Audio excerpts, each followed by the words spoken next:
வந்திருக்கின்ற பத்திரிகை நண்பர்கள், தொலைக்காட்சி நண்பர்கள், புகைப்பட கலைஞர்கள் மற்றும் வீடியோ கேமராமேன் அனைவருக்கும் எனது மாலை வணக்கம். இந்த படம் வந்து நல்ல ஒரு என்டர்டெயின்மெண்ட் பேக்கேஜாக இருக்குது. உண்மையிலேயே எல்லாருக்கும் பிடிக்கும்.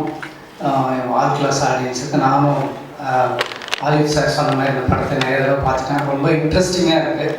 நிச்சயமாக வந்து விக்ரம் சாரோட ஹார்ட் கோர் ஃபேன்ஸுக்கும் அப்புறம் ஆல் சென்டர் ஏபிசி 3 கிளாஸுக்குமே இந்த படம் ரொம்ப ரொம்ப பிடிக்கும் நான் நம்புகிறேன்.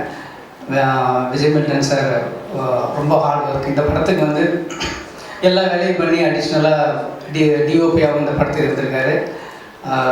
21 இந்த படம் ரிலீஸ் ஆகும்போது நிச்சயமாக ஆடியன்ஸுக்கு பிடிக்கும். விக்ரம் சார் விக்ரம் சார்ன்ற போது இங்கே இருக்கிற எல்லாருக்கும் மாதிரி அவரோட ஹார்ட் ஒர்க் மட்டும்தான் எனக்கு வந்து தோணும். ஸோ உண்மையிலே ஒரு மற்ற ஆக்டர்ஸ்க்கு மட்டும் கிடையாது, என்ன மாதிரி சினிமாவில் இருக்கிற டைரக்டர்ஸ்க்கு கூட விக்ரம் சார் மாதிரி ஒரு சின்சியராக அந்த மாதிரி ஒரு ஹார்ட் ஒர்க்கை ஒரு சினிமாவை லவ் பண்ண முடியுமாங்கிறது சந்தேகம். அவரோட ப்ரீவியஸ் ஃபிலிம்லாம் பார்த்தீங்கன்னா அந்த ரிலீஸ் வரைக்குமே அந்த படத்துக்கு ஒரு டைரக்டர் தான் ஒரு அம்மா மாதிரி இருப்பாங்க. ஆனால் விக்ரம் சார் படத்துக்கு மட்டும் அவரும் ஒரு அம்மா மாதிரி அது ரிலீஸ் போய் ஆடியன்ஸுக்கு போய் சேர்க்குற வரைக்கும் அவருக்கு அந்த டென்ஷன் இருக்கும்.